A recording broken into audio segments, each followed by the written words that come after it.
workflow I'd like to share with you today. Flux Klein 9B face changing workflow. The pictures of the face change shown earlier were generated using this workflow.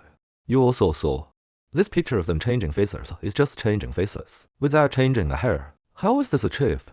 This workflow is based on a previous head swapping, a previous face swapping workflow, and added this null group.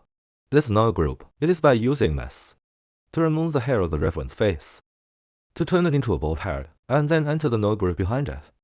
Make a face change. In this way, this one will not be affected by the hair of the reference face. Affected.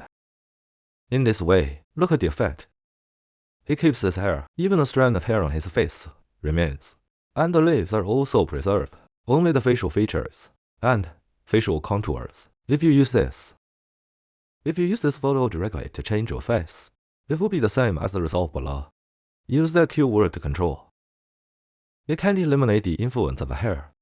The model will automatically recognize the hair, then bring it in. This is the prompt word. Also, even the keyword is out of control. Then, this face changing workflow. It's about a mode. It's a model of Flux to Klein 9B. It's not quantified. Using this model, one of the effects of this face change is relatively stable, and it's a workflow with two null groups. And the workflow of two null groups. Use these models together. In this way, it won't increase the burden on the graphics memory. Then and this. A workflow. I'm at the running hub. On a running hub platform. Then you can all run with 4090. It can be used after opening.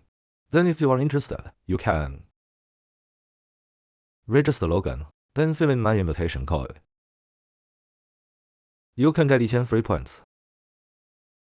Free trial run. Then I will share this workflow. Share below the video introduction. That's all for today's sharing. Thank you for watching.